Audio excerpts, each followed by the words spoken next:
अब आज अपना जो फर्स्ट डिस्कशन करना है वो है on tax rates. Tax rates के ऊपर आज का लेक्चर है और आज मेरा ही लेक्चर है आप लोगों को, मतलब सेकंड लेक्चर नहीं रहेगा, मतलब मैं ही कंटिन्यू करूँगा एंड आई विल लीव, मतलब इतना भी नहीं, 4 बजे तक नहीं लेने वाला हूँ, एक ही लेक्चर रहेगा आप लोगों को। अब सेकंड किसका था लेक्चर? बिल्कुल सर का, ठीक है, ओके। सो अब जो अपने को डिस्कशन करना है वो है ऑन टैक्स रेट्स। बहुत ही इंटरेस्टिंग एरिया भी है और काफ़ी सारी यहाँ पे अमेंडमेंट्स भी हुई है।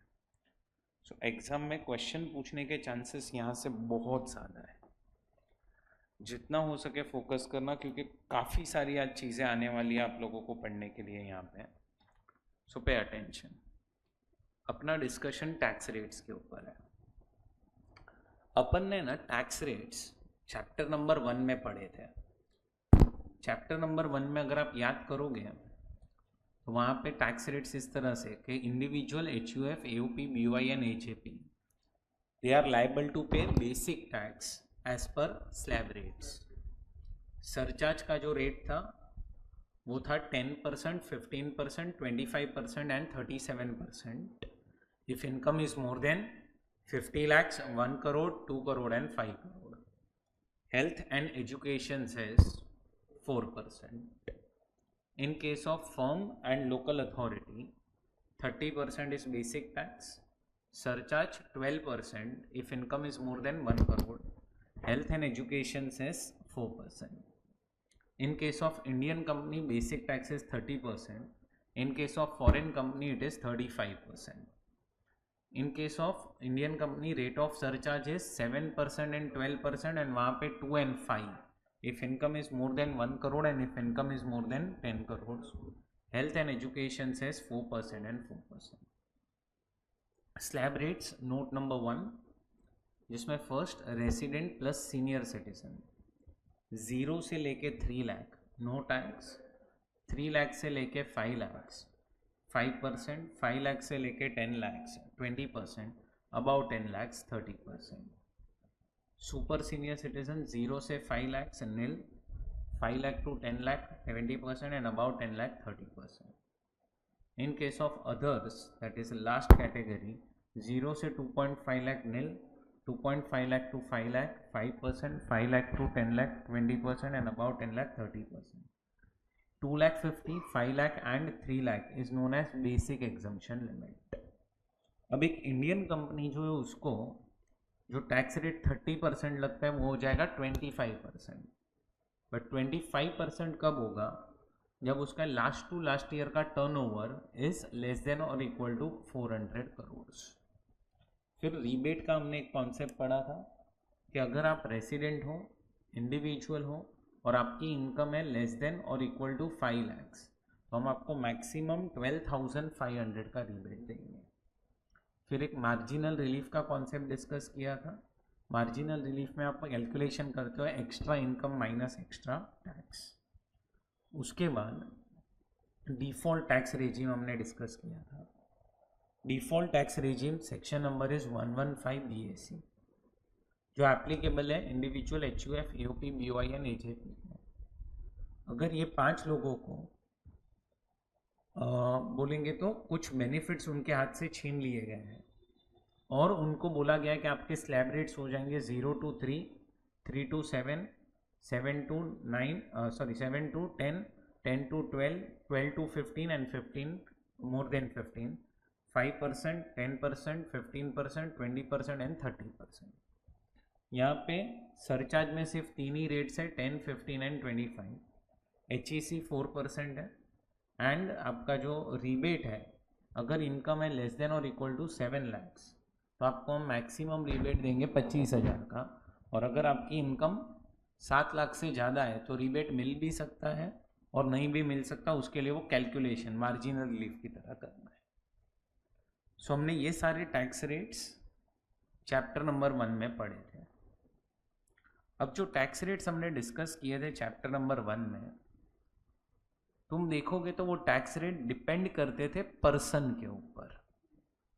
इसके ऊपर पर्सन मतलब क्या, अगर मैं आपको पूछूं कितना टैक्स लगेगा तो आप क्या बोलोगे, कौन इनकम कमा रहा है, इंडिविजुअल इनकम कमा रहा है, एचयूएफ इनकम कमा रहा है, कंपनी इनकम कमा रही है, कौन इनकम कमा रहा है। सो टैक्स रेट जो है ना, टैक्स रेट वो एक तो डिपेंड करते हैं on type of person, person कौन है और टैक्स रेट्स डिसाइड होते हैं। और आज तुम लोग कुछ नए टैक्स रेट्स पढ़ोगे जो टैक्स रेट्स डिपेंड करेंगे ऑन टाइप ऑफ इनकम, इसके ऊपर डिपेंड करेंगे on type of income. So income के ऊपर डिपेंड करते हैं कुछ टैक्स रेट्स। सो अब इनकम के ऊपर मतलब क्या, तो अगर एक पर्टिकुलर इनकम आपको आएगी तो फिर उस पे tax rate will remain same for all the assessees, मतलब चाहे इंडिविजुअल हो, एचयूएफ हो, कंपनी हो, पार्टनरशिप फर्म हो, एओपीबीओआई हो, सबके लिए tax rate will remain same. So हमें दो टाइप के टैक्स रेट्स पढ़ने हैं। पहला tax rate which depends on type of person, ये ऑलरेडी हम पढ़ चुके हैं।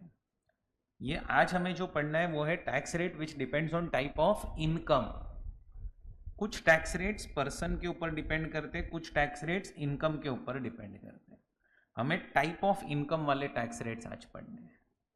अब से है ना, जो चैप्टर नंबर 1 में मैंने आपको टैक्स रेट्स पढ़ा है ना, उनको हम बोलेंगे normal rate of tax. Normal rate है ये। नॉर्मल रेट मतलब क्या, तो normal rate means slab rate और फ्लैट रेट। जैसे इंडिविजुअल को स्लैब रेट लगता है, कंपनी को फ्लैट लगता है 25 या 30%, तो उसको हम बोलेंगे normal rate. Tax rate which depends on type of income, उसको हम अब से बोलेंगे स्पेशल रेट ऑफ टैक्स। आज जो हमें पढ़ना है वो है स्पेशल रेट्स ऑफ टैक्स। अब स्पेशल रेट्स ऑफ टैक्स का जो कॉन्सेप्ट है ये दो जगह पे आता है। एक आता है कैपिटल गेन्स चैप्टर में भी और दूसरा आता है अदर सोर्स में भी। आज के लेक्चर में मैं आपको सारे के सारे स्पेशल रेट वाले सेक्शन करवा दूंगा। मतलब हम कैपिटल गेन्स पढ़ रहे हैं तो उधर भी जो स्पेशल रेट एप्लीकेबल है वो भी पढ़ाऊंगा, और अदर सोर्स में जहाँ पे स्पेशल रेट एप्लीकेबल है वहाँ पे वो भी पढ़ाऊंगा। अपने को मेन 4 सेक्शन से डिस्कस करने हैं। Section number 111A, 112A, 112 and 115BB। इसमें शॉर्ट टर्म कैपिटल गेन के ऊपर कुछ डिस्कशन है। ये 2 सेक्शंस में लॉन्ग टर्म कैपिटल गेन के ऊपर कुछ डिस्कशन है, और इसमें विनिंग्स के ऊपर डिस्कशन है, विनिंग्स। सो हमें ये सारे सेक्शंस आज डिस्कस करते हैं। अब स्टार्ट करते हैं। पहले मैं आप लोगों को short term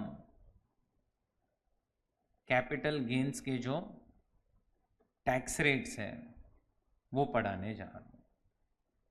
short term capital gains.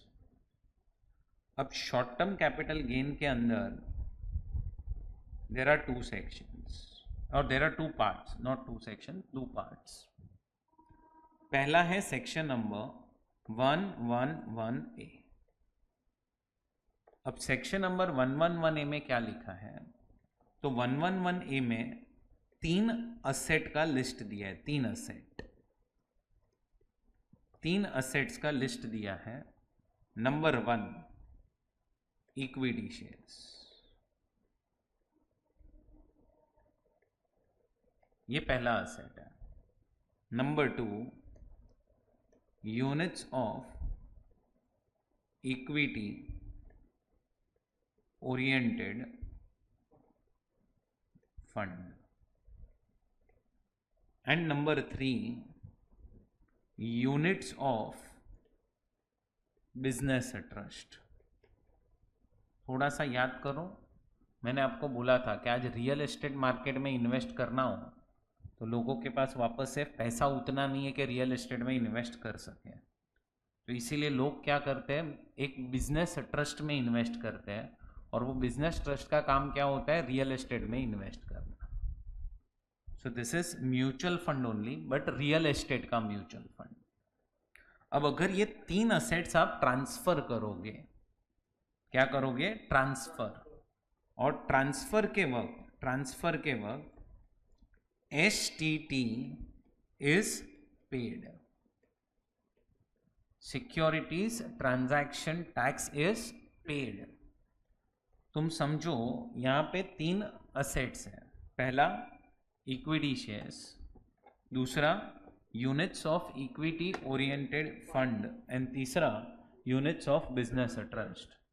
अगर आप ये असेट ट्रांसफर कर रहे हो एंड ट्रांसफर के वक्त STT पे हुआ है और आपको शॉर्ट टर्म कैपिटल गेन आ रहा है, तो वही शॉर्ट टर्म कैपिटल गेन पे अगर ये ट्रांसफर हुआ है अप टू 22 जुलाई 2024, हम आपको 15% टैक्स लगाएंगे। एंड अगर ट्रांसफर हुआ है ऑन और आफ्टर 23 जुलाई 24, तो हम आपको 20% टैक्स लगाएंगे। अब तुम समझो ये इनकम, मतलब ये इक्विटी शेयर्स या ये units of equity oriented fund या यूनिट्स ऑफ बिजनेस ट्रस्ट, अगर एक इंडिविजुअल बेचे तो भी सेम टैक्स रेट होगा, और अगर एक कंपनी बेचे तो भी सेम टैक्स रेट होगा, और अगर एक पार्टनरशिप फर्म बेचे तो भी सेम टैक्स रेट होगा। Tax rate will remain same. तुम एक चीज और नोट करो यहाँ पे कि आप लोगों को ये 3 असेट्स बेचोगे, शॉर्ट टर्म गेन आएगा अप टू 22 जुलाई 15% और बाद में 20%। अच्छा, दूसरी चीज, ये सारे शेयर्स यूनिट्स क्या होने चाहिए, लिस्टेड होंगे तो ही तो आप STT पे करोगे। बट यस, STT सिर्फ पे करना है। STT पे करने का मतलब क्या, वो लोग ये बोलना चाहते हैं ये सारी चीजें लिस्टेड होनी चाहिए, बट याद करोगे तो STT आपको कंप्यूटेशन प्रोविजन में माइनस करने नहीं मिलता। याद है, STT is not allowed as a deduction. So STT minus करने नहीं मिलेगा, लेकिन सिर्फ STT पे होना चाहिए। इसका मतलब ये सारी चीजें क्या होनी चाहिए, लिस्टेड, और हम आपको या तो 15% या तो 20% टैक्स लगाएंगे। और इसके अलावा जितने भी असेट्स बच गए, अदर असेट्स, उस पे हम आपको नॉर्मल रेट ऑफ टैक्स लगाएंगे। नॉर्मल रेट ऑफ टैक्स का मतलब क्या है, जो टैक्स रेट्स आपने चैप्टर नंबर 1 में पढ़े थे, नॉर्मल रेट। तो तुम समझो वहां पे हम नॉर्मल रेट ऑफ टैक्स पढ़ेंगे, यहाँ पे हम अभी पढ़ रहे हैं स्पेशल रेट्स। ये नॉर्मल रेट अपन ने पढ़ लिया है।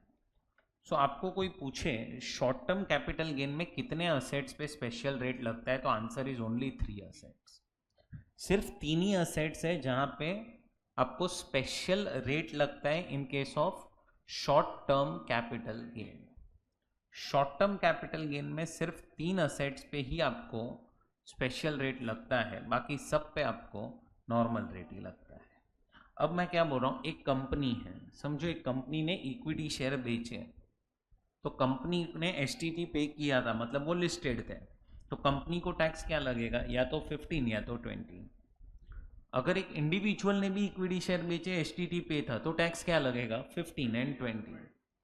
लेकिन अगर एक समझो इंडिविजुअल ने बिल्डिंग बेची और शॉर्ट टर्म गेन आया बिल्डिंग बेच के, तो तुम्हें समझ में आ रहा है, उस पर फिर लगेगा स्लैब रेट। और अगर एक कंपनी ने बिल्डिंग बेची और उनको शॉर्ट टर्म आया तो डायरेक्टली 30% या 25% जो कंपनी का फ्लैट रेट एप्लीकेबल है, वो कंपनी को स्लैब रेट नहीं है, कंपनी को नॉर्मल रेट, मतलब क्या, फ्लैट रेट आ जाएगा। आया समझ में? सो आपको कोई पूछे शॉर्ट टर्म कैपिटल गेन में कितने असेट्स पे स्पेशल रेट लगता है, तो ओनली 3 असेट्स आर देयर जिसपे स्पेशल रेट लगता है, that is equity shares, units of equity oriented mutual fund and units of business trust. अब ये हो चुका आपका शॉर्ट टर्म कैपिटल गेन का टैक्स रेट। अब हम लोग को लॉन्ग टर्म कैपिटल गेन में 2 सेक्शंस करना है, 112A एंड 112। लॉन्ग टर्म में हम लोगों को दो चीज़ें पढ़नी है, एक 112A एंड दूसरा 112। दोनों में आपको लॉन्ग टर्म कैपिटल गेन के टैक्स रेट्स दिए हैं। क्या दिए हैं? लॉन्ग टर्म कैपिटल गेन के टैक्स रेट्स। पहली चीज याद रखना, अब लॉन्ग टर्म कैपिटल गेन जितना भी आपको आने वाला है, कोई भी असेट बेचो, सब पे स्पेशल रेट्स ही है। मतलब लॉन्ग टर्म में कोई नॉर्मल रेट वाला कॉन्सेप्ट ही नहीं है। जहां पे भी लॉन्ग टर्म कैपिटल गेन आया मतलब क्या है? Special rate. लॉन्ग टर्म में कभी नॉर्मल रेट लगता ही नहीं है। अब आपको पहले चेक करना है कि क्या आप सेक्शन 112A में कवर्ड हो। अगर आप वहां पे कवर हो जाओगे तो 112A अप्लाई करो, नहीं हुए तो 112 में जाना है। सो 112 बाद में जाना है, पहले 112A। अब ध्यान से सुनना क्या लिखा है। तो पहले तो अगर आपके पास कैपिटल असेट में वापस से वही तीन असेट्स है, कौन से? Equity shares, second units of equity oriented mutual fund और fund, third units of business trust. Now STT is paid at the time of purchase as well as at the time of transfer। तो equity share में purchase के वक्त भी होनी चाहिए और transfer के वक्त भी होनी चाहिए। यूनिट्स के केस में परचेस के वक्त हो या ना हो, ट्रांसफर के वक्त होनी चाहिए। बट सिर्फ आपके नॉलेज के लिए बता दूं, यूनिट्स के केस में परचेस के वक्त 100% STT होगा ही। क्यों? क्योंकि परचेस आप करोगे through recognize stock exchange only, क्योंकि यूनिट सारे लिस्टेड ही होते तो ही पब्लिक खरीद पाएगा। तो भले ही मैंने यहाँ पे लिखा है कि STT हो या ना हो, बट तुम समझो STT रहेगा रहेगा और रहेगा ही। बट यस, इक्विटी शेयर्स के केस में देखो क्या बोल रहे हैं, बोलो परचेस के वक्त भी STT होना चाहिए एंड ट्रांसफर के वक्त भी STT होना चाहिए। अब अगर आपने ये तीन असेट्स बेचे and there is long term capital gain, अगर आपको लॉन्ग टर्म कैपिटल गेन आ रहा है तो इसके अंदर there are two parts. Up to 31 March 2018, सुनना बराबर से, up to 31 March 2018 this entire gain was exempt under section 1038। पूरा का पूरा गेन एग्जेम्प्ट, कोई टैक्स ही नहीं। मतलब सोचो अगर किसी ने इक्विटी शेयर खरीदे 1 लाख के और उसकी वैल्यू हो चुकी है 1 crore, there is gain of 99 lakhs but no tax, कोई टैक्स नहीं। क्यों ऐसा? गवर्नमेंट को है ना पहले चाहिए था कि लोग स्टॉक मार्केट में पैसा इन्वेस्ट करें। इन्वेस्ट करने के लिए क्या नहीं, इसे गवर्नमेंट को कुछ ना कुछ बेनिफिट भी तो देना पड़ेगा पब्लिक को। तो कैसे बेनिफिट दिया? ऐसे सेक्शंस बना के। अब अगर आपको याद आ रहा हो ना, तो मैंने जब चैप्टर स्टार्ट किया ना, मैंने आपको बोला था कि सिक्योरिटीज के ऊपर है ना कैपिटल गेन्स में टैक्स कम लगता है और बिजनेस में टैक्स ज्यादा लगता है। इसीलिए पता है वो FII के लिए प्रोविजन बनाया था। तो देखो तुम, टैक्स ही नहीं है लॉन्ग टर्म में, और शॉर्ट टर्म में कितना टैक्स था? सिर्फ 15% पहले ओल्ड।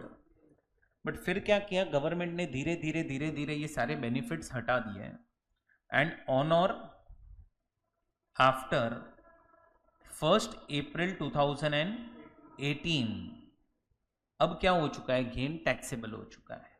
तो इन्होंने इंट्रोड्यूस किया सेक्शन नंबर 112A, और 112A में प्रोविजन बनाया कि आपको अगर लॉन्ग टर्म कैपिटल गेन आया विच इज मोर देन 1,25,000, जो भी आपको लॉन्ग टर्म कैपिटल गेन आएगा which is more then how much? 1,25,000, और ये गेन अगर आपको आया है अप टू 22 जुलाई 24, हम आपको टैक्स 10% लगाएंगे एंड 23 जुलाई 24 ऑनवर्ड्स हम आपको टैक्स 5% लगाएंगे। सो पहले तो 1,25,000 तक आपको टैक्स नहीं लगेगा और उसके ऊपर ही 10% और 12.5%। अब मैं क्या बोल रहा हूँ, ये सेक्शन 112A आने वाला है, ये सेक्शन, ये हमें कौन से दिन पे पता चला होगा? तो मैं बोल सकता हूँ वो हमें पता चला होगा ऑन 1 Feb 2018। क्यों 1 Feb 2018? क्या हुआ रहेगा उस दिन 1 Feb को? कहने से 1 Feb को बजट आया होगा, तो बजट में हमें पता चला होगा कि अब सेक्शन 112A 1 अप्रैल से एप्लीकेबल होने वाला है और 1038 सेक्शन जाने वाला है। समझा? ये डेट याद रखना, कहीं ना कहीं अपन इसको यूज करेंगे बाद में। अब ध्यान दो, अब यहां पे जब आप 112A के अंदर आओगे तो याद रखना, पहली चीज आपको यहां पे कोई इंडेक्सेशन बेनिफिट नहीं मिलेगा। नो इंडेक्सेशन बेनिफिट, कोई इंडेक्सेशन बेनिफिट नहीं है। अच्छा, अब इसका मतलब क्या? देखो 23 जुलाई के बाद तो वैसे ही इंडेक्सेशन नहीं था। जब मैं लिखता हूं नो इंडेक्सेशन बेनिफिट, इसका मतलब 22 जुलाई तक भी अब आपको हम इंडेक्सेशन का जो बेनिफिट है वो नहीं देंगे। आपको याद हो तो स्टार्टिंग में पता है मैंने आपको एक नोट लिखाई थी कि इंडेक्सेशन बेनिफिट कहाँ कहाँ नहीं मिलेगा, तो उसमें आप याद करो तो उसमें लिखाया था कि 112A वाले असेट्स में इंडेक्सेशन बेनिफिट नहीं मिलेगा। सो ये 112A का प्रोविजन है। नेक्स्ट हमने एक रीबेट करके जो कॉन्सेप्ट पढ़ा था, rebate under section 87A is not allowed against tax payable under section 112 है। मतलब 112A के अंदर जो भी आपका टैक्स पेएबल आएगा, जितना भी टैक्स आएगा ये सेक्शन के अंदर, हम आपको उसके सामने रीबेट माइनस करने नहीं देंगे। सो हम आपको रीबेट माइनस करने नहीं देंगे। कहाँ पे? 112A के सामने। सो ये आपका 112 सेक्शन है। अब मैं एक छोटा सा एग्जाम्पल ले रहा हूं। समझो आपने इक्विटी शेयर्स के ऊपर ट्रांजैक्शंस किया है।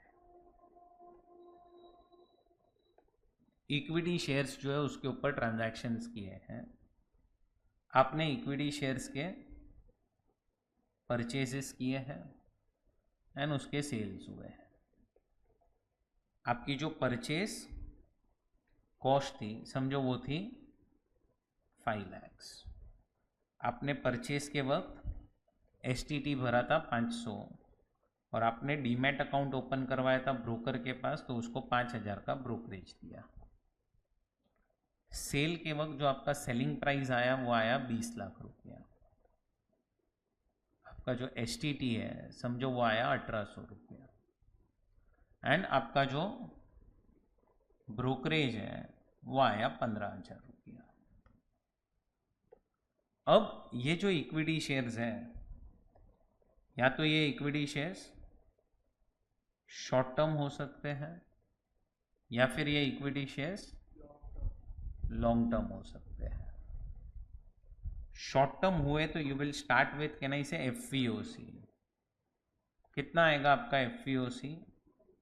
20 लाख माइनस क्या करोगे? Transfer expenses. कितने हैं ट्रांसफर एक्सपेंसेस आपके? नहीं 15 ना, 15,000 है ना, तो आपका 19,85,000 बच गया। माइनस करोगे कॉस्ट ऑफ एक्विजिशन 5,05,000। STT तो आप माइनस नहीं करोगे। अब जो भी आपको गेन आएगा that is your short term capital gain and ये गेन अगर आपको 22 जुलाई 24 तक आ रहा है तो 15% टैक्स एंड 23 जुलाई 24 ऑनवर्ड्स आ रहा है तो 20% टैक्स। बराबर? अब मैं बोल सकता हूं कि अगर ये इक्विटी शेयर्स लॉन्ग टर्म होते हैं तो भी आपका कहना इसे फॉर्मेट सेम ही रहता, क्योंकि इंडेक्सेशन बेनिफिट तो मिल नहीं रहा है। ट्रांसफ़र एक्सपेंसेस 15,000 माइनस करोगे, कितना बच गया? 19,85,000 माइनस क्या करोगे बोलो? COA 5,05,000, आपको लॉन्ग टर्म कैपिटल गेन आएगा और इसमें से माइनस करोगे एग्जम्पशन अंडर सेक्शन 112A, कितना? 1,25,000 गेन आ गया ना उसमें से। अब जो बैलेंस बचा इस पे अगर ये गेन 22 जुलाई 24 तक आया है तो 10%, 23 जुलाई 24 ऑनवर्ड्स 12.5%। आया? समझ में आया आपको? तो ये आपका दो सेक्शन कंप्लीट हुए, 111A एंड 112A। अब तुम देखोगे तो 112A के अंदर कितने असेट्स कवर्ड है? 3। कौन कौन से? Equity shares, units of equity oriented mutual fund and units of business trust, 3 he assets covered है। अब क्वेश्चन आता है कि इसके अलावा जो भी आपको लॉन्ग टर्म कैपिटल गेन आएगा वो कहाँ जाएगा? तो वो जाएगा अंडर सेक्शन 112। 112 के अंदर बैलेंस जितने भी लॉन्ग टर्म कैपिटल गेन है वो चले जाएंगे आपके। सो अगर आप कौन से सेक्शन में कवर्ड नहीं हो? 112A, तो फिर 112 में आओगे। अब 112A में दो पार्ट्स हैं। If asset is transferred up to 22 जुलाई 24, आपने अगर 22 जुलाई 24 तक असेट ट्रांसफर कर दिया है तो ये सेक्शन है ना 3 पार्ट में डिवाइड होता है।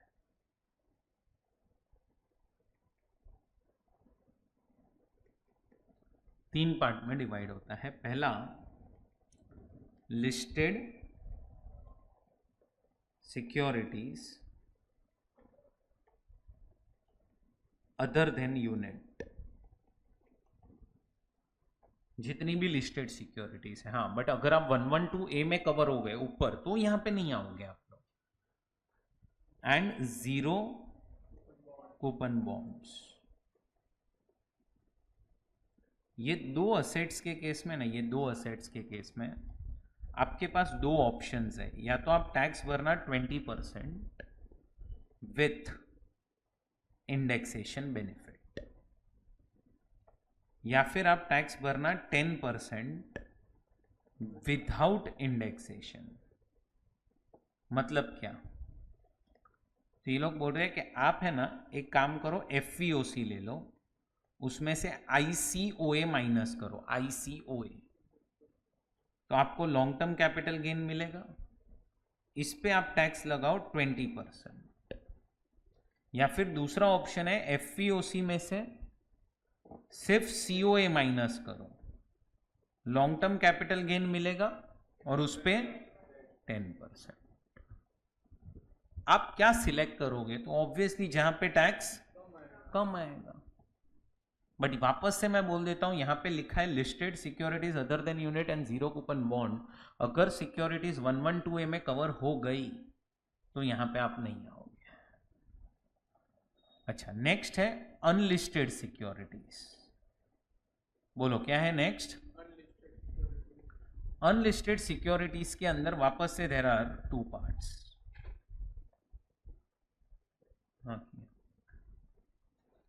वापस से 2 पार्ट्स है। ट्रांसफरर कौन है वो चेक करो, कौन ये असेट ट्रांसफर कर रहा है। If transferor is a non resident और फॉरेन कंपनी, NR या फॉरेन कंपनी है, तो tax rate is directly 10%, no indexation, no indexation. And अगर ट्रांसफरर अदर पर्सन है तो 20%। एंड इसके अलावा जितने भी और असेट्स बच गए, अदर असेट्स, क्या हो जाएगा रेट? 20% with indexation. बैठा दिमाग में? बैठा? यहां पे भी 20% विथ इंडेक्सेशन।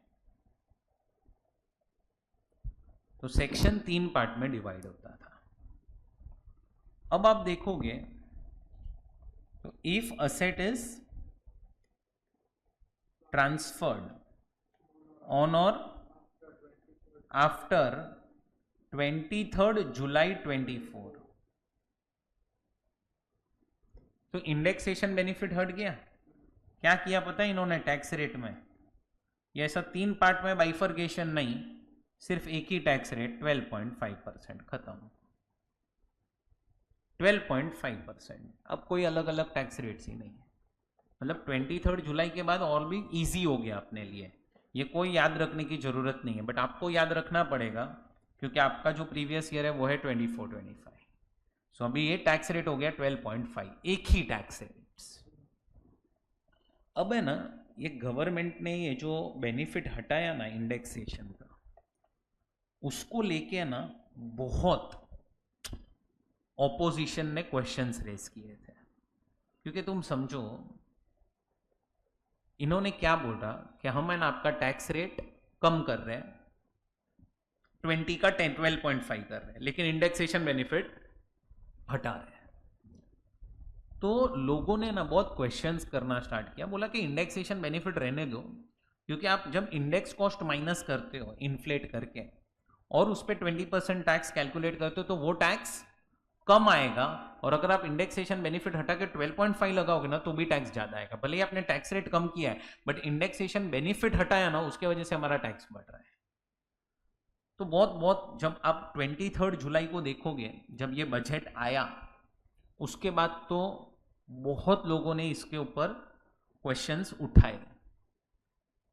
एक मेंबर है पार्लियामेंट का, राघव चड्ढा करके, वो एक सेलिब्रिटी का हस्बैंड है, वो आई थिंक परिणीति चोपड़ा का। तो उसका एक वीडियो है ना बहुत वायरल हुआ था इंडेक्सेशन को ही लेके। उसने बहुत बोला कि नहीं यार, आपको इंडेक्सेशन बेनिफिट हटाना नहीं चाहिए। 23 जुलाई को निर्मला सीतारामन जी ने तो बोल ही दिया क्या, कि इंडेक्सेशन बेनिफिट जो है वो हट रहा है। लेकिन ये राघव चड्ढा का पार्लियामेंट में जब सेशंस चल रहे थे, तब एक वीडियो देखना वायरल हुआ था। जस्ट सर्च कि राघव चड्ढा ऑन इंडेक्सेशन, तो आपको मिल जाएगा यूट्यूब पे। तो उसमें उसने बोला कि ये इंडेक्सेशन बेनिफिट जो आप हटा रहे हो, and specially in case of immovable property, this is a loss to assessee. और उसने मस्त एक एग्जांपल लेके एक्सप्लेन किया है।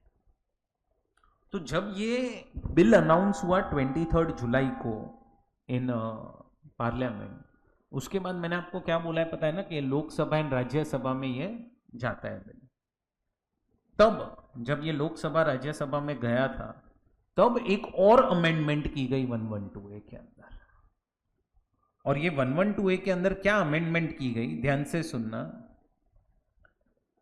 पहला, कि अगर असेट इज लैंड, बिल्डिंग और both, in short asset is immovable. Second, assessee is resident individual and resident HUF, both resident. Third, if this immovable property is acquired before 23 जुलाई 24, जिन लोगों ने खरीद लिए ये डेट के पहले, एंड फोर्थ, उन्होंने transfer किए ऑन और आफ्टर 23 जुलाई 24। अगर ये 4 कंडीशंस क्या हो जाएगी, सेटिस्फाई हो जाएगी। अगर ये 4 कंडीशंस क्या हो जाएगी, सेटिस्फाई हो जाएगी, हम असेसी आपको ऑप्शन दे रहे हैं क्या, कि यू पे tax at the rate of 20% with indexation, और यू पे tax at the rate of 12.5% without indexation. आप क्या सिलेक्ट करोगे? दोनों में से जो भी लोअर आएगा। बस तो वही तो बेनिफिट दिया ना यहाँ पे उन्होंने कि आपको चाहिए तो आपके लिए ओल्ड प्रोविजन भी हम अप्लाई कर रहे हैं. This is old provision 20% with indexation. क्योंकि आप सोचो ना, इमूवेबल प्रॉपर्टी अगर आप यहां पे बेचते 22 जुलाई तक बेचते तो अदर असेट्स में फॉल हो जाता 20%. तो ये ऑप्शन आपको दिया अभी भी, और या तो फिर आप 12.5 भरो विदाउट इंडेक्सेशन. सो ये ऑप्शन आपको मिला है only and only for one asset and that is immovable property. बाकी सब में हट गया बेनिफिट. हाँ, अभी मैं आपको बोलूं कि आपने समझो 23 जुलाई के बाद ही कोई प्रॉपर्टी खरीदी और उसको 4-5 साल बाद बेचा, नो इंडेक्सेशन 12.5. ये ऑप्शन आएगा ही नहीं आपके पास, ये ऑप्शन ही नहीं आएगा. तो ये ऑप्शन डाला गया बाद में, समझा. Even if you are transferring asset post 23rd, we will give you both the options. आप भले ही ले लो चलो इंडेक्सेशन, पर फिर 12.5 मत लेना रेट. फिर रेट कितना लेना 20, एंड नहीं तो 12.5 without indexation. So it is like कि आप ऐसा करो, FVOC माइनस ICOA, LTCG आएगा इस पे, एंड FVOC माइनस COA क्या आएगा इंटू 12.5%. ये दो ऑप्शंस है आपके पास. आया समझ में आया. ये कौन सा सेक्शन करवाया मैंने आपको? 112. ऊपर था 112A, ये 112A.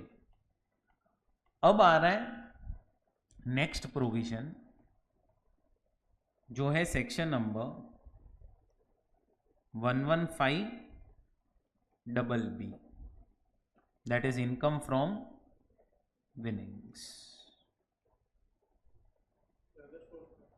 हाँ, अब पहले तो ये जो इनकम है वो टैक्सेबल है under income from other sources. समझो आप लोग महालक्ष्मी रेस कोर्स में चले गए, वहां पे हॉर्स का रेस चल रहा था, आपने पैसा लगाया कि ये हॉर्स जीतेगा और वो जीत गया. Can I say that is income from winnings. समझो अभी IPL चल रहा है, आप लोगों ने 5 लाख रुपया लगा दिया और आप जीत गए. क्या है वो? Income from winnings. इस इनकम को हम कैजुअल इनकम्स भी बोलते हैं. समझो आप लोग रोज एक लॉटरी टिकट खरीदते हो, आपको एक दिन लॉटरी लग गई, क्या है वो? Income from winnings. विनिंग्स के केस में ना, विनिंग्स के केस में इन्होंने जो टैक्स रेट रखा है ना, टैक्स रेट वो है flat 30%. 30% directly tax. Casual income है, आपने सोचा नहीं था ये इनकम आएगी, हम इस पे टैक्स डायरेक्टली 30% लगे. टैक्स तो 30% लगेगा ही, प्लस विनिंग्स में इतने सारे डिसएडवांटेजेस है ना, इतने सारे डिसएडवांटेजेस. जैसे आप अगर कोई भी खर्चा करते हो इनकम कमाने के लिए, क्या करते हो? वो खर्चा आप माइनस करते हो. समझो आपको 10 रुपए की इनकम आई, 2 रुपए का खर्चा है, तो आपको टैक्स कितने पे लगेगा? 8 रुपए पे. विनिंग्स के केस में वो लोग क्या बोल रहे हैं पता है? हम आपको खर्चा माइनस करने नहीं देंगे. तो समझो आप लॉटरी टिकट खरीद रहे हो रोज, तो उस पर खर्चा हो रहा है, सब मिला के आपका 2 लाख का खर्चा हुआ और आपको अभी 25 लाख की लॉटरी लगी, तो आपको 2 लाख माइनस करने नहीं मिलेगा. आपको टैक्स कितने पे लगेगा? पूरे 25 लाख. नेक्स्ट, अगर आपको कोई भी हेड में लॉस आ रहा है, लॉस, अब समझो हाउस प्रॉपर्टी में लॉस आया और आपको विनिंग्स की इनकम है 25 लाख की. Loss is not allowed to be set off against income from winnings. बैठ रहा है आपके दिमाग में? बैठ रहा है ये पॉइंट? और एक डिसएडवांटेज है, बट ये डिसएडवांटेज जो अब सिखाने जा रहा हूं ना, that is common for 111A, 112A, 112 and 115BB. ये कॉमन डिसएडवांटेज है. क्या? ध्यान से समझो. Total there are 5 heads of income, starting with first head salary, second house property, third business and profession, capital gains and other sources. 5 heads of income है आपके। अब तुम देखोगे तो मैंने आपको जब सैलरी सिखाया था तो तब कोई स्पेशल रेट थोड़ी सिखाया था। तो इस इनकम पे क्या लगेगा?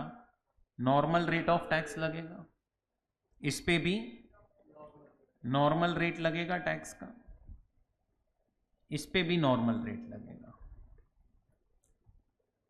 जब तुम कैपिटल गेन्स में आओगे तो इसके अंदर देयर आर 2 पार्ट्स, एक है शॉर्ट टर्म और एक है लॉन्ग टर्म। लॉन्ग टर्म में सेक्शन आएगा 112A एंड 112। शॉर्ट टर्म में वापस से 2 parts, 111A and others.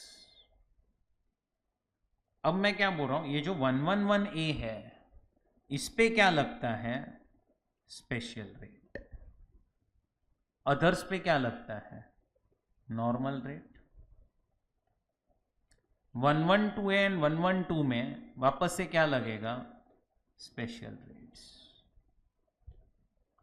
Other source में वापस से देयर आर 2 पार्ट्स, एक आ गया विनिंग्स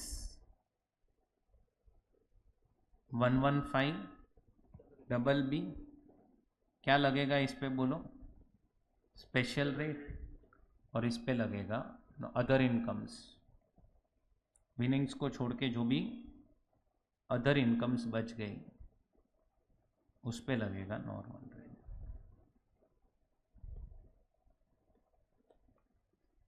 बराबर। अब जब तुम ये पांचों के पांचों हेड की इनकम को ऐड कर दोगे तो क्या मिलेगा आपको? Gross total income. इसमें से क्या माइनस करोगे आप? Deductions under chapter 6A। क्या मिलेगा आप लोगों को? Net total income. अब ये जो डिडक्शंस है, डिडक्शंस ध्यान से सुनना, ये डिडक्शंस आप माइनस कहाँ कर सकते हो? ऐसी इनकम्स के सामने जिस पे नॉर्मल रेट लगता है, इधर अलाउड है। ये सब जगह पे आप माइनस करो। जिधर स्पेशल रेट लगता है ना उधर अलाउड नहीं है, नॉर्मल रेट में अलाउड है, स्पेशल रेट में अलाउड नहीं है। नहीं है और है। सो ये कॉमन पॉइंट है क्या कि deduction under section 80C2 80U is not allowed. ये पॉइंट मैं सब जगह लिखूंगा, इनफैक्ट यहां पे भी लिखूंगा कि deduction under section 80C2 80U not allowed.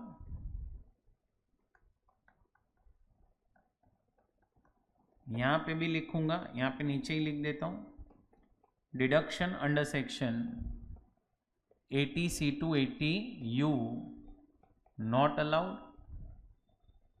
And last कहां पे आएगा? 111A में कि deduction under section 80C to 80U not allowed. तुम समझो इधर अलाउड होगा अदर असेट्स के सामने, क्योंकि अदर असेट्स पे नॉर्मल रेट लग रहा है, तो उधर अलाउ होगा, बाकी सब जगह पे अलाउड नहीं है। सो ये आपका तीसरा डिसएडवांटेज हो गया विनिंग्स के केस में। और एक डिसएडवांटेज भी है, वो मैं आपको एग्जांपल के थ्रू एक्सप्लेन करता हूं। ये आया समझ में आप लोगों को? अब और एक डिसएडवांटेज ध्यान से समझना। पहले समझो एक पर्सन है जो रेसिडेंट है प्लस सीनियर सिटीजन है, नहीं रेसिडेंट प्लस 45 इयर्स की एज है, और वो जा रहा है under optional scheme. Optional scheme के अंदर वो जा रहा है, उसको सैलरी इनकम आ रही है 4 लाख रुपए की, हाउस प्रॉपर्टी इनकम है उसकी 2 लाख रुपए की,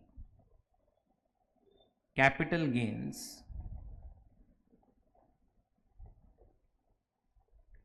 short term capital gain equity shares के ऊपर एसटीटी पेड 3 लाख रुपया है। Short term capital gain building के ऊपर 5 लाख रुपया है। Long term capital gain gold के ऊपर 4 लाख रुपया है। विनिंग्स की जो इनकम है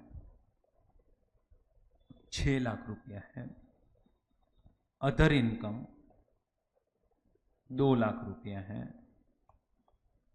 एंड डिडक्शन एटीसी से एटीयू के 3 लाख रुपया है। और बिजनेस एंड प्रोफेशन हेड से जो इनकम है वो 3 लाख रुपया है। अब अगर आपको ये सारी इनकम्स आ रही है बराबर, अब 4 लाख प्लस 2 लाख कितना हो गया? 6 plus 3 9, 9 plus 3 12, 12 plus 5 17 plus 14 21 plus 6 27 plus 2 29 lakhs आपकी इनकम है। 3 लाख तो डिडक्शंस हैं। अब अपने को टैक्स कैलकुलेशन सीखना है। तो आपकी ग्रॉस टोटल इनकम कितनी है? 29 लैक्स। अब इसमें से आपकी इनकम जिस पे स्पेशल रेट लगता है वो कौन सी? तो एक तो इक्विटी शेयर, इस पे लगेगा स्पेशल रेट, गोल्ड पे लगेगा और विनिंग्स पे लगेगा। अब मैं अगर आपको कभी भी क्वेश्चन में डेट ना दूं ना तो ऐसा ही समझना कि आपको गेन आया है 23 जुलाई के बाद, तो नए टैक्स रेट्स अप्लाई करने हैं। सो ये 3 इनकम्स पे स्पेशल रेट लगेगा। 6 प्लस 4 प्लस 3 मतलब 13 लाख की इनकम। कितने की इनकम? 13 लाख की इनकम पे क्या लगेगा? Special rate. इसका मतलब 16 लाख की जो इनकम बच गई आपकी उस पे क्या लगेगा? Normal rate. अब मुझे बताओ आपके डिडक्शंस कितने हैं? डिडक्शंस 3 लैक्स सफिशिएंट है ना नॉर्मल रेट की इनकम? क्योंकि डिडक्शन सिर्फ इसके सामने ही माइनस हो सकते हैं, नॉर्मल रेट के सामने। तो आप 3 लाख माइनस करो, कितना बच गया? 26 लैक्स बच गया। अब 26 लैक्स के अंदर क्या क्या इनकम इंक्लूडेड है? तो नंबर 1 कैन आई से 111 ए वाली इनकम इंक्लूडेड है इसमें। कितनी थी 111 ए? 3 लाख। 3 लाख इंक्लूडेड है इसमें। फिर क्या इंक्लूडेड है? 112 इंक्लूडेड है लॉन्ग टर्म गोल्ड के ऊपर, कितना? 4 लाख। फिर क्या इंक्लूडेड है इसमें? 115 डबल बी, क्या? विनिंग्स, कितनी? 6 लाख। और अब तुम्हारा बच गया अदर इनकम, कितना बच गया? ये अदर इनकम तुम्हारा बच गया 13 लाख। ये 13 कैसे आया समझ में आ रहा हो ना? तो 16 माइनस 3 अदर इनकम आ गया 13 लाख बराबर। अब इसके ऊपर तुम्हें कितना टैक्स लगेगा? 20%। इसके ऊपर 12 इसके ऊपर 30% और इसके ऊपर लगेगा तुम्हें स्लैब रेट्स। इधर तुम्हारा टैक्स आ जाएगा 60,000, 50,000, 1,80,000 और स्लैब रेट के हिसाब से 10 लाख पे टैक्स आएगा 1,12,500 प्लस 3 लाख के ऊपर और 90,000 ऐड करो तो यहाँ पे आपका 90,000 प्लस 1,12,500 सो 2,02,500 आ जाएगा। सबको ऐड करोगे चारों अमाउंट को तो आपको क्या मिलेगा? Basic tax. रिबेट और सरचार्ज आएगा नहीं है एग्जाम्पल में और इसीलिए डायरेक्टली HEC ये हो गया आपका टोटल टैक्स। बराबर, समझा ये कैलकुलेशन। अब मुझे और एक कॉन्सेप्ट सिखाना है, बराबर से समझना। Second example, resident 45 years again optional scheme, सारे अमाउंट्स मैं सेम रख रहा हूं विथ ओनली वन चेंज, क्या कि आपके डिडक्शंस जो है वो अभी 18 लाख के हैं। स्पेशल रेट वही 3 इनकम्स पे लग रहा है, 3, 4 और 6 पे। अब आपका ग्रॉस टोटल इनकम जो है वो है वापस से 29 लैक्स, जिसमें से आपको 13 लैक्स पे क्या लग रहा है, स्पेशल रेट, एंड 16 लैक्स पे क्या लग रहा है, नॉर्मल रेट। क्या करोगे अब इसमें से माइनस डिडक्शन, कितने डिडक्शन माइनस करोगे, 16 लाख के ही कर पाओगे, है 18 बट माइनस कर पाओगे 16, क्योंकि नॉर्मल रेट के सामने ही अलाउड है। तो इसका मतलब 13 का 13 लाख आपकी स्पेशल रेट वाली इनकम एनटीआई में बच गई। अब क्या करो, तो अब इसके पार्ट्स करना स्टार्ट करो। पहला 111A, दूसरा 112, तीसरा 115BB एंड चौथा अदर इनकम। ये आ गया 4 लाख, नहीं ये था 3 लाख, 4 लाख और 6 लाख और 0। तुम्हारे डिडक्शन से पहले समझो, डिडक्शन 18 लाख के थे, वो अपन ने 16 लाख ही माइनस क्यों किए, क्योंकि अपने को डिडक्शन स्पेशल रेट के सामने नहीं मिलते हैं। अब ये 16 लाख के डिडक्शन माइनस किए, 2 लाख के डिडक्शन आपके बच गए। डिडक्शन कभी कैरी फॉरवर्ड नहीं होता है, डिडक्शन कभी भी कैरी फॉरवर्ड नहीं होता है, वो ध्यान में रखना है अपने को। तुमने 16 लाख के डिडक्शन माइनस कर दिए, अब तुम्हारा ये आ चुका है। अब गवर्नमेंट ने एक छोटा सा बेनिफिट दिया है यहां पे, क्या, देखो मैं अभी टैक्स कैलकुलेशन करूं, अगर एक अमाउंट आएगा टैक्स का, और सोचो ये नील के बदले में यहां पे 2.5 लाख अगर रखूं, 2.5 लाख, और मैं टैक्स का कैलकुलेशन करूं, तो जो अमाउंट आएगा, कहने से दोनों अमाउंट सेम होंगे। यस, 2.5 लाख क्या है आपकी, कहने से बेसिक एग्जम्पशन लिमिट है, 2.5 लाख तक आपको टैक्स लगता ही नहीं है। तो अब तुम समझो ये एग्जाम्पल में क्या हुआ कि आपका ये जो बेसिक एग्जम्पशन लिमिट था, बोलो क्या था, बेसिक एग्जम्पशन लिमिट, ये बेसिक एग्जम्पशन लिमिट आपका यूज नहीं हुआ है। और जो बेसिक एग्जम्पशन लिमिट आपका यूज नहीं होता है ना, उसको हम बोलते हैं अनएग्जॉस्टेड बेसिक एग्जम्पशन लिमिट। बोलो क्या बोलते हैं, अनएग्जॉस्टेड बेसिक एग्जम्पशन लिमिट। और ये जो अनएग्जॉस्टेड बेसिक एग्जम्पशन लिमिट है ना, this you can adjust against 111A, 112A और 112, आपको तीनों में से जहां एडजस्ट करना है कर सकते हो।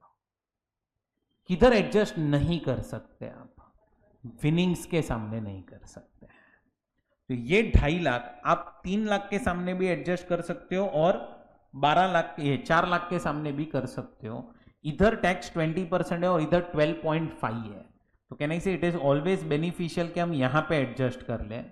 तो कितना बच गया, 50,000 बच गया। ये इस पे टैक्स कितना लगेगा, 20%। ये 4 लाख पे टैक्स कितना लगेगा, 12.5%।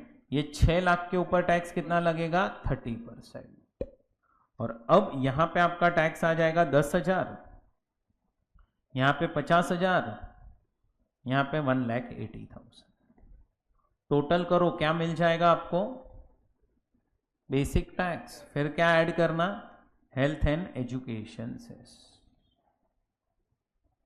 तो और एक डिसएडवांटेज जो विनिंग्स में ऐड होने जा रहा है वो क्या है कि आपका जो अनएग्जॉस्टेड बेसिक एग्जम्पशन लिमिट है, यह आपको अलाउड नहीं होगा।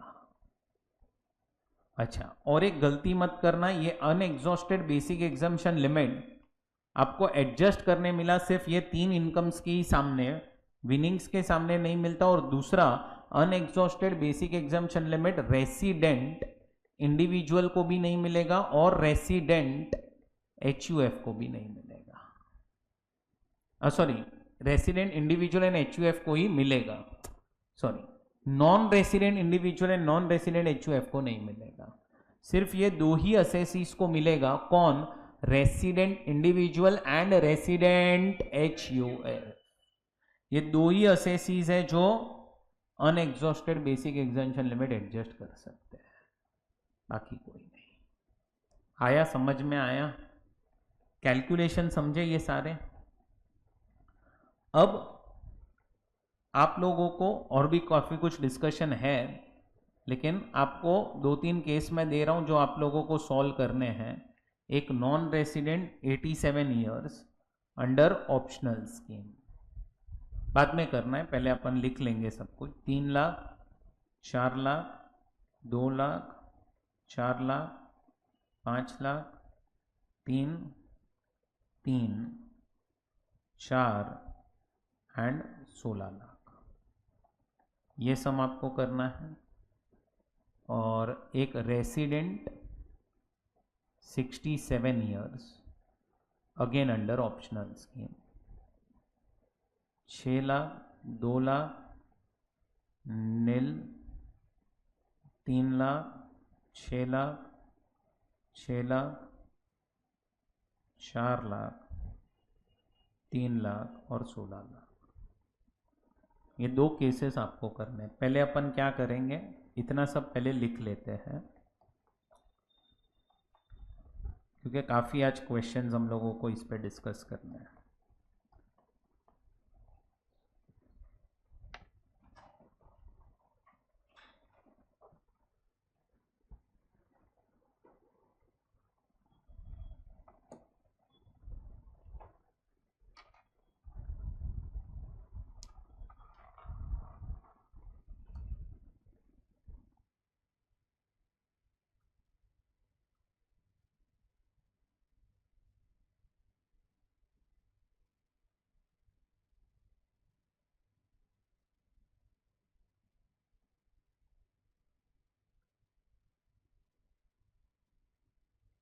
कितना आया थर्ड केस का आंसर? आया आप लोगों का?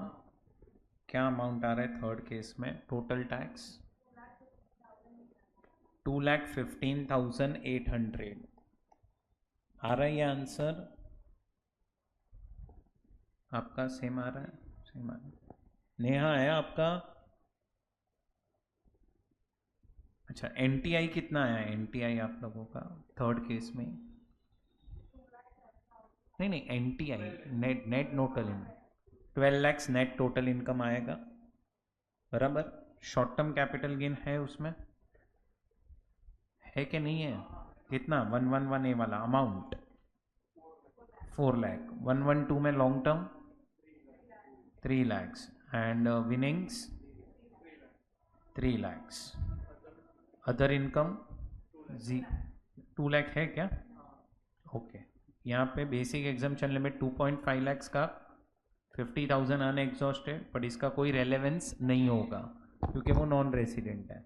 इस पे टैक्स 20%, इस पे टैक्स 12.5% और इस पे टैक्स 30%। बेसिक टैक्स कितना है आप लोगों का? 2,05,000 and add HEC।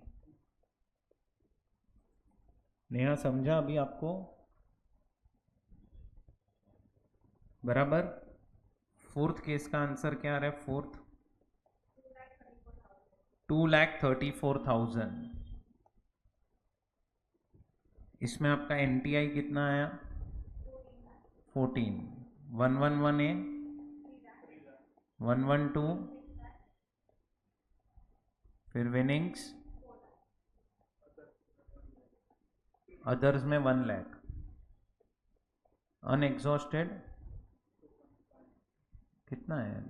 Basic exemption limit 3 lakh होगा ना, रेसिडेंट सीनियर सिटीजन है ना, तो 3 लाख बेसिक एग्जाम्पशन लिमिट होगा, तो 2 लाख अनएग्जॉस्टेड आएगा। तो 2 लाख को आप इधर एडजस्ट करो 111A के सामने, 1 लाख बचा, ये 6 लाख बचा, ये 4 लाख बचा, इस पे 20%, इस पे 12.5 और इस पे 30%। चेंज होगा रे आप लोगों का आंसर।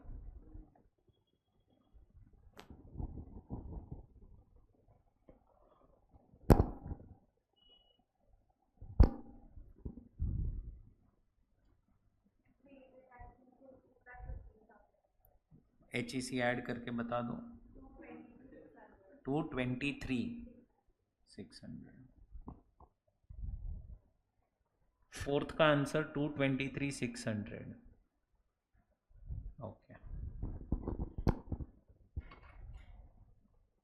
समझा? चलो मस्त। अभी एकदम सिंपल सा केस दे रहा हूं, देखते हैं आपका आंसर आता है कि नहीं। Person is resident plus super senior citizen, मतलब एज इज 87 ईयर्स। आप लोग प्लीज डिस्कस मत करना, ही है आपके हिसाब से आंसर निकालना। रेसिडेंट प्लस 87 ईयर्स, उसकी एक ही इनकम है, इनकम फ्रॉम विनिंग्स, 4 लाख रुपए की इनकम है। Compute tax payable under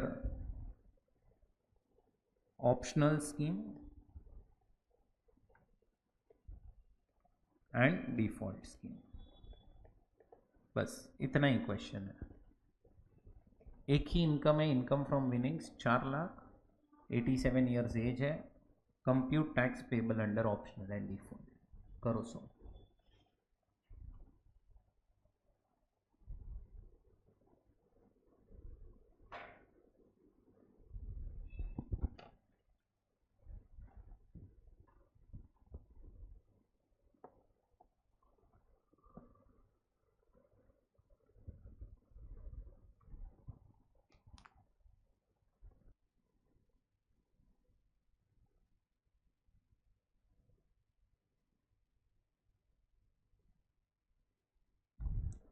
Neha ने आंसर दे दिए है अभी तक, आप लोग भी सोचो क्या होना चाहिए।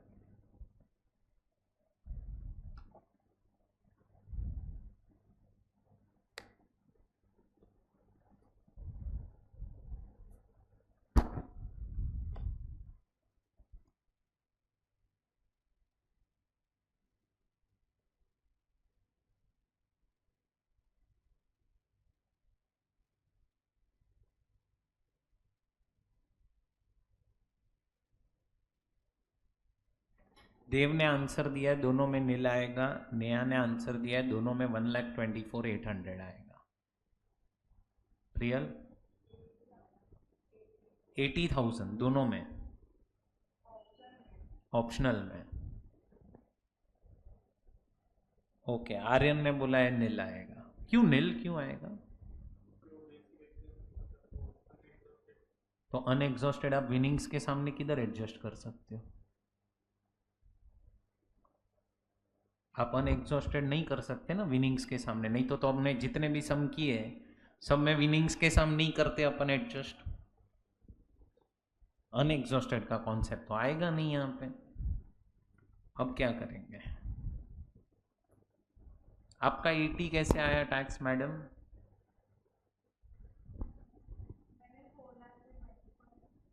विनिंग्स पे, विनिंग्स पे रेट ही 30 है तो 20 क्यों लगाया? 124,800 आएगा जो नेहा का आंसर है वो। चलो देखते हैं, इधर देखो सब। पहले तो दोनों में बेसिक टैक्स कितना आपका? Basic tax 1,20,000 and 1,20,000। अब तुम्हारे साइड से सबसे बड़ी मिस्टेक वो ये होती है कि तुमने रिबेट माइनस नहीं किया। पर्सन रेसिडेंट है, इंडिविजुअल है, और उसकी इनकम 5 लाख या उससे कम है, यानी इसे 12,500 का रीबेट। इधर 7 लाख या उससे कम है इनकम, डिफॉल्ट स्कीम में 25,000 का रीबेट। इधर आंसर आया 1,07,500, इधर आंसर आया 95,000 plus health and education cess 4% and 4%। तो तुम देखो तुम्हारा आंसर इधर कुछ 1,1,1,800 आएगा, इधर भी चेक करो कितना आ रहा है, 98,800 आ रहा है क्या नहीं। रीबेट अपन क्यों माइनस नहीं कर रहे? मैंने कहाँ लिखा है विनिंग्स के सामने रीबेट नहीं मिलेगा? रीबेट तो मिलता है। आया समझ में आया?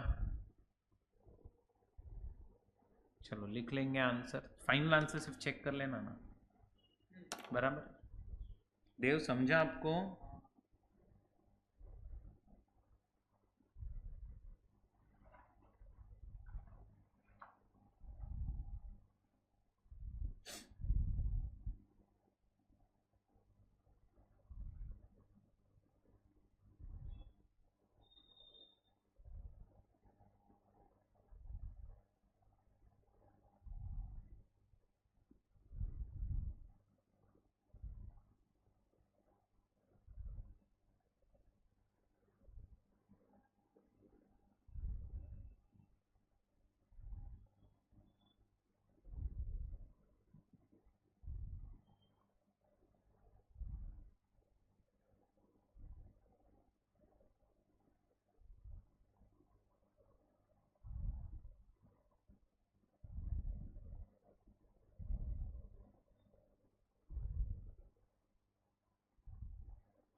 हो गया?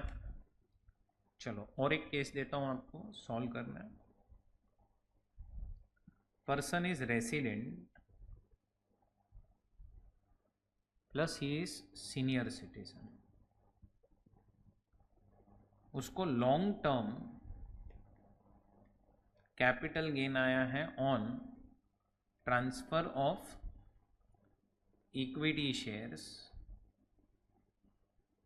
STT paid at the time of acquisition and transfer 2 lakh rupees. 2 lakh rupees उसको क्या आया है? Capital gains.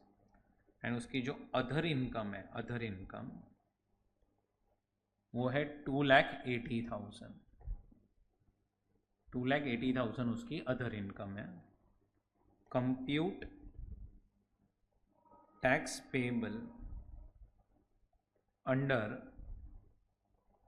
Optional and default scheme. एक सिर्फ चेंज करता हूं, इधर 45 ईयर्स एज कर रहा हूं बस। ठीक है, चलो करो सॉल्व। किया ना, STT paid at the time of act.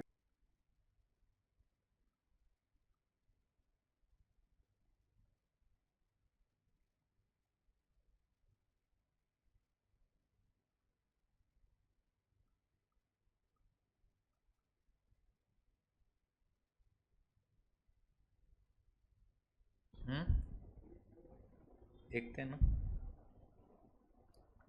चलो पहले कौन सा ऑप्शनल करना है? कितना है नेट टोटल इनकम आपका? 4,80,000। अब इसके पहले तो 2 पार्ट्स हो जाएंगे। एक आएगा 112A, कितना है 112A? 2 lakhs। और एक आएगा अदर इनकम, कितनी है ये?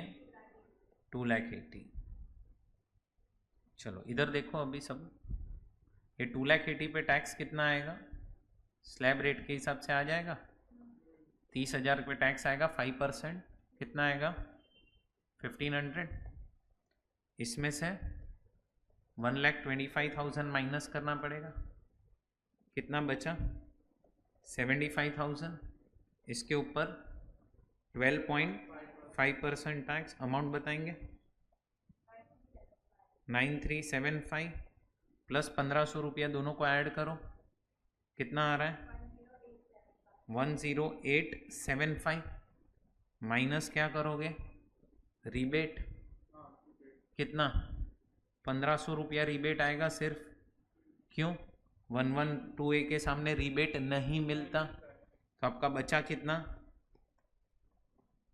9,375 बच गया, और plus health and education cess कितना आ रहा है टोटल 9,750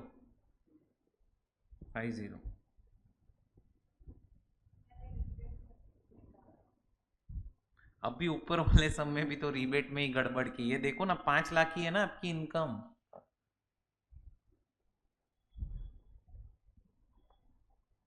पर यहाँ पे भूलना नहीं है इसके सामने रिबेट नहीं मिलता 1,128 के सामने। चलो डिफॉल्ट स्कीम में देखते हैं, डिफॉल्ट कितना है 4,80,000, दो पार्ट हो जाएंगे इसमें, एक 2 लाख, नहीं एक 2 लाख ना, हाँ एक 2 लाख 1,128 के अंदर, और एक अदर इनकम 2,80,000।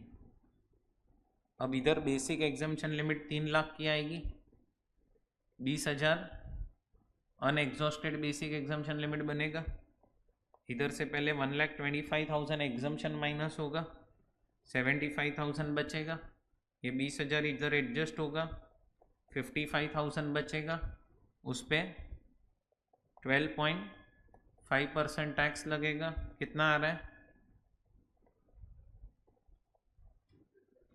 6,875, और प्लस HEC रिबेट तो मिलेगा नहीं, टोटल 7,150। आया देव के नहीं, क्या गड़बड़ किया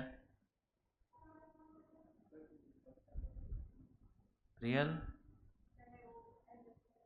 ये इधर एडजस्ट नहीं किया अनएग्जॉस्टेड, साहिल आपका आया, वो नहीं किया माइनस, तुम्हें चीजें समझ रही है गलती करने के बाद, समझ ऊपर वाला सोल्यूशन।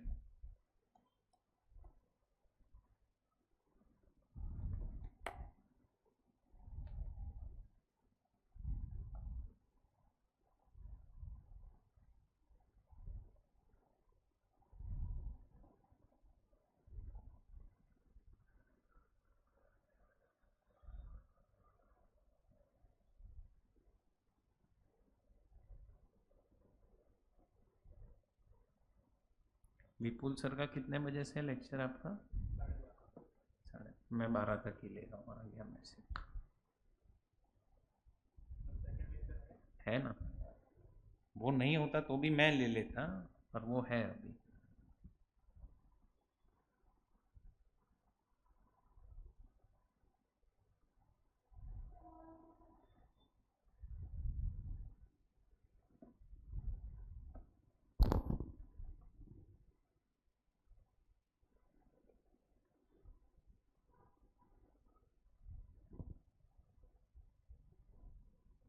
ये हो गया, ये वाला लिख के,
डन।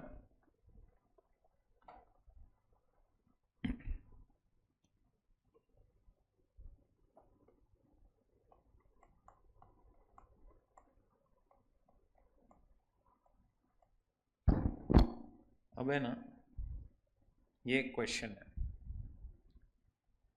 4 असेसीज दिए आपको। अब ये चारों असेसीज का पहले तो आपको टैक्स निकालना है before 23rd and after 23rd। मतलब कितने केस हो गए?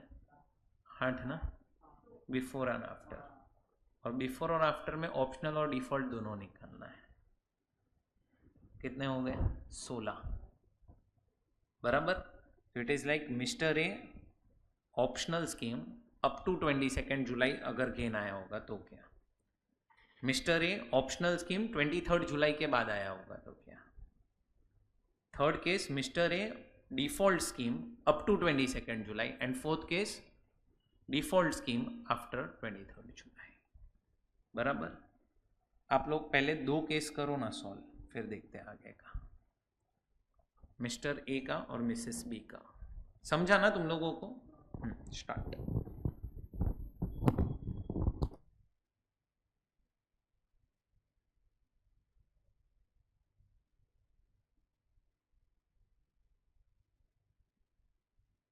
चारों कर लो, प्रैक्टिस हो जाएगा अपना। हाँ, चारों कर लो।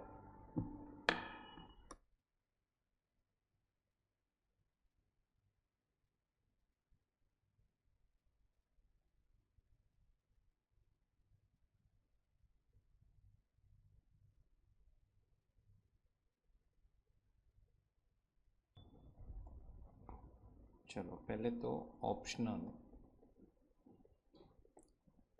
Up to 22 July, 23 July onwards and default up to 22 July, 23 July onwards। चलो बोलते जाओ। First case mister A, amount बोलो ऑप्शनल में, अप टू 22 जुलाई। आ रहा है तेरा आंसर? 2600। बराबर। चलो नेक्स्ट, नील। डिफॉल्ट में नील एंड नील। बराबर। नेक्स्ट कौन है? मिसेस बी है ना? हाँ, मिसेस बी। ठीक है, चाल से चलो। 3120, 520, 520, 3120। बराबर है। अमाउंट्स चेक कर लो। ओके। थर्ड क्या है? मिस्टर सी। बोलो। 18720, नील। डिफॉल्ट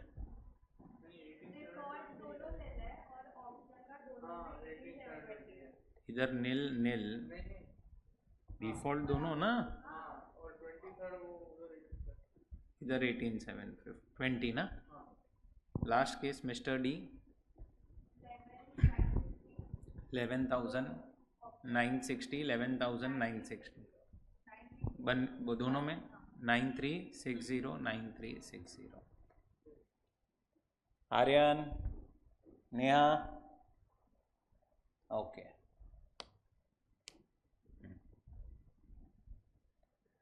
चलो अब एक और केस मुझे आप लोगों को करवाना है, समझो।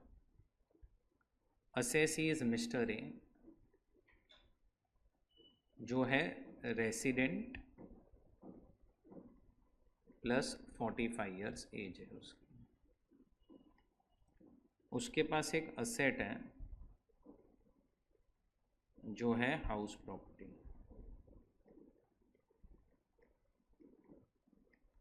यह हाउस प्रॉपर्टी उसने अक्वायर की है, या डेट ऑफ परचेज लिख देता हूँ। Date of purchase 1 June 2003. Date of transfer is 24th December 2024. Purchase cost 10 lakh rupees. Selling price 3 crore rupees.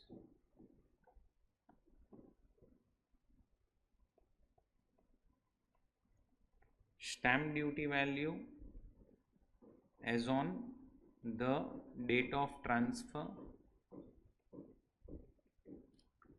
350 crore or 350 lakhs. Brokerage on purchase and sale 1%. आपको है ना कंप्यूट करना है टैक्स।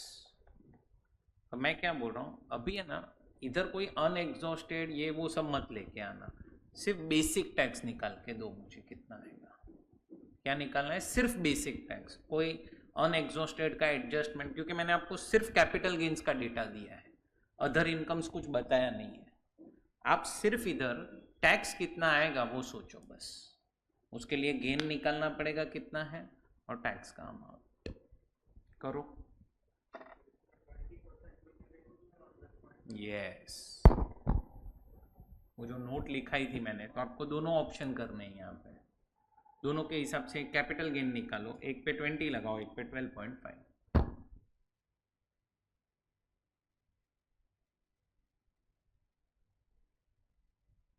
चलो पहले तो FVOC कितना आ रहा है? FVOC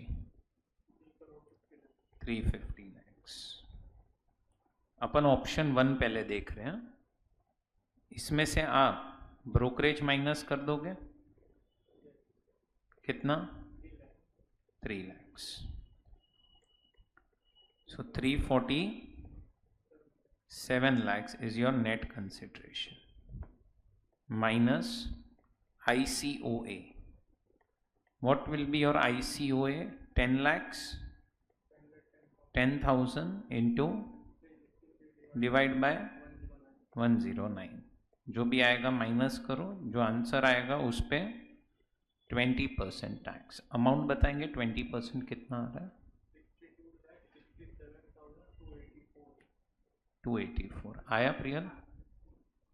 आर्यन आया? ओके। सेकेंड ऑप्शन में क्या होगा? 350 minus 3 lakh, 347 lakhs and minus 10 lakh 10,000, gain आ जाएगा और इस पे 12.5%। कितना आ रहा है? 12.5, 11,250। सो अभी तुम कंपैरिजन वाइज देखोगे तो यहाँ पे टैक्स कम आ रहा है, तो वो ऑप्शन अपन चूज कर सकते हैं। लेकिन देखो ये सब में मेरे को सिर्फ आपको ये दिखाना था कि ऐसे सॉल्व करना है, कौन सा ऑप्शन चूज करना पड़ेगा। इसके लिए आपको अदर इनकम्स की भी डिटेल चाहिए, और फिर टोटल इनकम, डिडक्शन कितने हैं, अनएग्जॉस्टेड है कि नहीं। बट इतना डिफरेंस है, मतलब इट इज वेरी क्लियर कि ऑप्शन 2 इज बेटर। आया समझ में? सो ये आप लोगों का वो जो 4 पॉइंट लिखाए थे ना मैंने आपको 112 के बाद, उसके ऊपर ये एग्जाम्पल हो चुका। ठीक है, चलो अब टैक्स रेट का एक पार्ट कंप्लीट हो चुका है। नेक्स्ट पार्ट अभी मैं कल करवाऊंगा। कल अपना टैक्स रेट खत्म हो जाएगा, कल अपना मेजॉरिटी कैपिटल गेन्स भी खत्म होगा, कुछ एक आध पॉइंट बचेगा जो परसों खत्म हो जाएगा। ठीक है, अभी आप लोगों को एक और होमवर्क, कैपिटल गेन्स भी लिखना स्टार्ट करना है। कब सबमिट करना है कैपिटल गेन्स? तो नेक्स्ट वेडनेसडे तक। आज कौन सा है? थर्सडे है, वेडनेसडे 28 तारीख तक सबमिट करना है। बिजनेस लिख लिया? ठीक है, सो अभी कैपिटल गेन स्टार्ट करो। मुझे ये 3 चैप्टर्स मेन चाहिए, salary, business and capital gains. ठीक है, चलो कल मिलते हैं। Bye bye friends.